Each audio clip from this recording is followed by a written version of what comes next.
저는 바이비트 한 배 숏 잡아놨어요. 이건 뭐 기영이 머리 차트도 아니고 자복스 인버스 무기한 계약에서 한 배 숏은 뭐라고 그랬죠? 사실상 무포지션 현물을 매도한 상태라고 말씀을 드렸습니다. 자, 인버스에서 무포지션은 오히려 한 배 롱을 치고 있는 거라고 말씀을 드렸었죠. 그리고 어제 보니까 리플은 먼저 열심히 지옥 갔다가 비트보다 먼저 바닥을 잡더라고요. 신기했는데. 자, 6월 22일 어제 오전에 7시, 오전 7시 분위기상 직전 저점이었던 31K를 뚫고 바닥을 리테스트 갈 것 같다. 쎄했죠. 선물을 아시는 분이면 공격적인 숏 공매도는 못하더라도 내가 가지고 있는 현물 해칭 숏은 하는 거죠. 쎄할 때는, 어제처럼 쎄할 때는.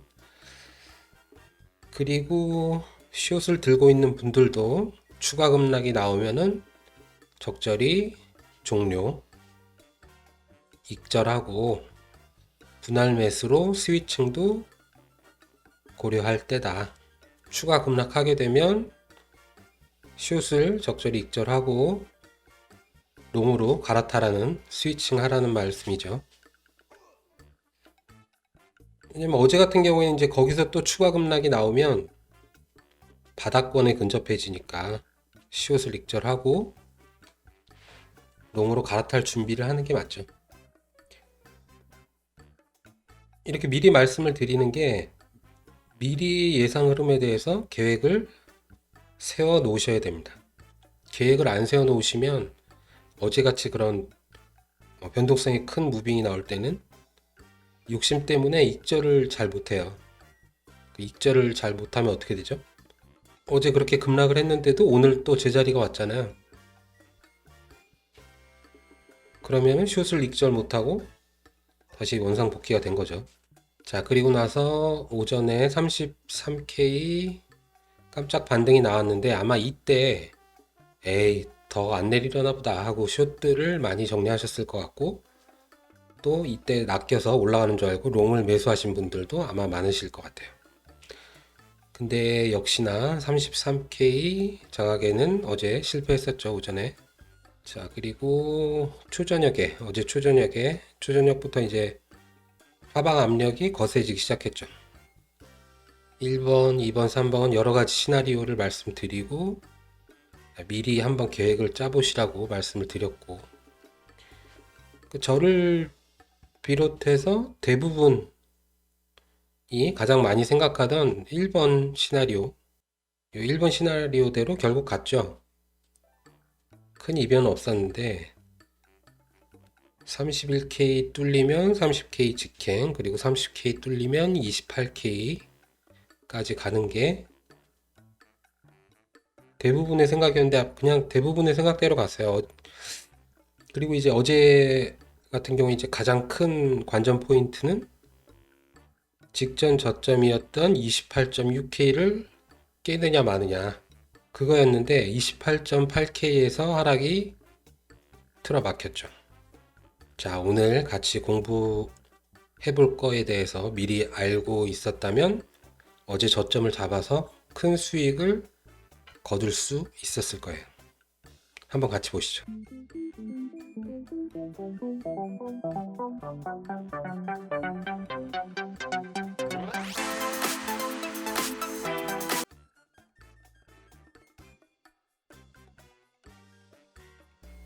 자, 이게 오늘 공부할 건데 또 보고 또 뭐야 하실 분 계시겠죠.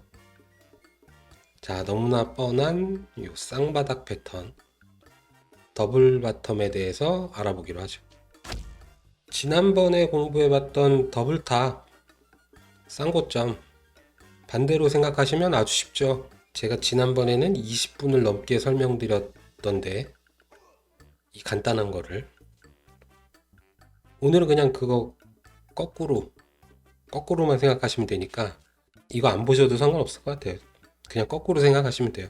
오늘 더블 바텀 이 쌍바닥은 오래 설명드릴 필요가 없고, 혹시 지난번 숏 타점 잡는 방법에 대해서 안 보신 분들은 요 위에 꼭 보시면 돼요. 그것만 보시고 반대로 생각하시면 돼요. 오늘 거 안 봐도 돼요, 사실은. 자, 이 쌍바닥이란 말을 아마 제일 많이 들어보셨을 것 같고, 여기 1번이 이제 첫 번째 바닥, 그리고 2번이 여기가 이제 쌍바닥 지점이 되는 거죠. 그러면은 매수 시점은 여기, 뭐 더 위에도 상관없고 일단 쌍바닥이 나온 거니까. 이 쌍바닥이 주는 의미는 그만큼 요 지점, 요 가격에서는 지지가 탄탄하다, 요 구간에서는 매수세가 강하다. 손절 지점은 딱 여기 말고 뭐 여기 밑에다가 조금 밑에다가 이 정도에다가 손절 지점 설정하시면 되고, 지난번이랑 똑같아요. 똑같이 생각하시면 돼요. 쌍고점 더블탑하고 손절 잡는 법도 똑같아요. 그러니까 이 쌍바닥은 운전수 아저씨가 이 자리 밑은 허용 안 하겠다는 강한 의지가 있다, 이런 해석도 가능한 거고, 그래서 이 쌍바닥 지지 후에는 이렇게 날개를 달고 급등을 하는 경우가 상당히 많다. 이 바닥권을 탈피하면 탈피할수록 계속해서 추종 매수세도 들어오고 해서 금상첨화가 되는 거죠. 트리플 바텀은 하나, 둘, 셋 말씀 안 드려도 아시겠죠? 삼중 바닥 3번이나 같은 지점에서 지지가 되었다. 그 다음에 강한 매수세 유입, 큰 반등. 자, 그럼 이거 지금 차트를 볼게요. 이 큰 추세에서의 쌍바닥은 아주 가끔 나오는 경우가 많은데 어제 나왔죠, 바로. 자, 여기가 더블 바텀 1번 지점이 되는 거고,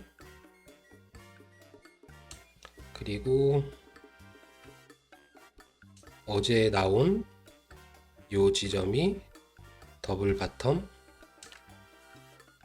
2번 지점이 되는 거죠. 아까 그림에서 두 번째. 이게 지금 4시간 봉이니까 비교적 큰 추세에서 쌍바닥이 나온 거죠. 대신 이 큰 추세에서 쌍바닥을 잡으면 그만큼 수익도 꽤 크다. 어제처럼. 어제 15분 봉을 한번 볼까요? 어제 15분 봉을 보면 여기 뭐 28.8에서 반등이 나왔으니까 조금 늦게 탔더라고 감안을 해도 뭐 한 30K를 뭐 평단이라고 봐도 지금 34K니까 이미 10%가 넘는 상승률을 보였다. 한 배여도 10%가 넘는 상승률이니까 레버리지를 넣으면 10%에다가 그걸 곱하면 되는 거고, 이 쌍바닥은 지난번에도 나왔어요. 여기 31096 대충 이렇게 31096 저점은 한번 평행선을 그어 두시면 좋아요. 귀찮아도. 추세선이랑 요 저점 고점 평행선은 귀찮아도 잡아 놓으시면 나중에 도움이 되니까. 자, 여기 6월 8일 날 여기 31096 이 쌍바닥에 지지돼서 꽤 큰 상승을 했었죠. 31K에서 41K까지 상승을 했었으니까. 근데 이때는 이 6월 8일 이때는 직전 저점 31096보다 조금 더 하회했어요. 밑으로 조금 더 내려갔다는 거죠. 바닥을 살짝 터트리고 바로 반등을 한 케이스예요. 손절을 살짝 터트리고 그걸 받아먹고 바로 올린 거죠. 이렇게 꼭 자로 잰 듯이 그 쌍바닥을 지키는 경우만 있는 게 아니라 살짝 터트리는 경우도 있고 살짝 위에서 반등을 주는 경우도 있고, 그래서 제가 지난번에 그 더블탑 경우에도 숏 잡으실 때 손절점을 어떻게 잡으라고 말씀드렸죠? 딱 그 더블탑 지점에다가 여기다가 잡지 말고 거기보다 조금만 더 써서 여유 있게 조금 위에다가, 이 더블 바텀의 경우에는 조금 더 밑에다가 직전 저점보다 조금 더 밑에다가 잡는 거죠. 이렇게 일부러 지난번 바닥점에 딱 손절 잡은 사람들을 딱 손절시켜 버리고 약을 올리면서 큰 반등을 주는 경우가 많아서 그래요. 대신에 이제 조금 바로 이 지점보다 밑에다 잡으면은 양날의 검이긴 하죠. 요 밑에 잡으면 이제 손절 주문들이 밀려서 원래 손절 설정한 가격보다 조금 더 손해를 볼 가능성이 큽니다. 이건 한번 실제로 한번 겪어보시면 알아요. 그 주문이 밀린다는 얘기는. 그래도 제 생각은 이 손절점은 웬만하면 딱 거기에 맞춰 잡는 것보다 조금 여유 있게 잡는 게 낫다는 생각이고. 그러면 이제 어제의 경우는 이때요. 28688 28.6K가 직전 저점이었거든요. 그러면 어제의 손절점은 한 28,500, 28.5K 정도에 잡고 반등하고 올라가는 거 보면서 손절 설정하고 매수를 하는 거죠. 근데 올라가다가 다시 밑으로 꼬꾸라졌다. 그렇게 손절 나가는 건 어쩔 수가 없어요. 말씀드렸죠. 손실을 두려워하면 수익도 없다고. 아니면 난 손절하기 싫다 그러면은 분할로 쪼개서 요 쌍바닥 직전 위에서 조금 받고 그 다음에 여기가 터졌을 때를 감안해서 또 밑에다가 또 받고 분할로 그렇게 분할로 매수하시는 방법도 있고 빠질 때마다 분할 매수하는 방법도 있고 어쨌든 지난번 더블탑의 경우와 마찬가지로 이 더블 바텀 역시 손익비 구간이 좋다. 손절 비용을 한 500불 정도로 묶으면서 수익은 그 몇 배 이상 기대해 볼 수가 있는 거죠. 쌍바닥 자리는 더블탑 자리도 마찬가지였고 지난 6월 8일 이 쌍바닥 반등에서는 10K 정도 상승이 나왔었으니까 물론 정확히 바닥에서 잡아서 이런 꼭지에서 파는 건 무리겠지만 어쨌든 이 큰 추세에서의 쌍바닥은 손익비가 굉장히 좋다. 승률만 반타작만 돼도 꽤 많은 수익을 거둘 수 있는 이 타점이고 어제 쌍바닥 같은 경우에도 마찬가지로 하루도 안 돼서 5K 정도가 지금 상승한 거잖아요. 자, 다른 거. 자, 인버티드 헤드앤숄더. 지난번 그 헤드앤숄더의 반대예요. 역 헤드앤숄더. 보통 줄여서 역해숄이라고 많이 부르죠, 우리는. 지난번에 헤드앤숄더 그림 보셨겠지만 지난번에 이제 사람이 이렇게 서 있는 거고 그대로 이건 뒤집어 놓은 거죠. 헤드앤숄더 그림을 뒤집어 놓은 거.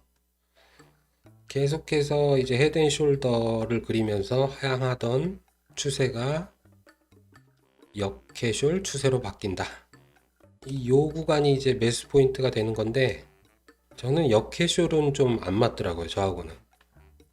특히나 이제 단기 매매에서는 단기 추세 예를 들어서 15분봉, 뭐 시간봉 이런 거에서 역캐숄은 손익비가 좀 안 나오는 것 같아서 손절 잡기도 조금 애매하고 손절은 뭐 요 정도에 잡으면 되겠죠.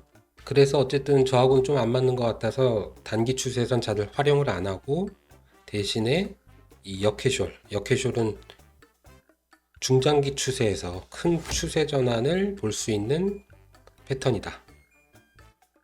그렇기 때문에 큰 추세에서 역캐숄이 나올 경우는 하락장에서 상승장으로의 추세 반전 이후 중장기적인 상승 흐름을 예고할 가능성이 상당히 높다. 중장기 매매에서 참고하면 좋은 패턴이 바로 이 역캐숄이다. 중장기 추세에서의 이 역캐숄 패턴을 한번 실제 사례로 보시면 여기죠, 여기. 계속 이제 헤드앤숄더 패턴으로 내려오다가 여기가 이제 역캐숄 구간이 되겠죠. 여기서 이때 이제 코로나 빔이죠. 코로나 빔 나오고 자, 역캐숄이 나온 후에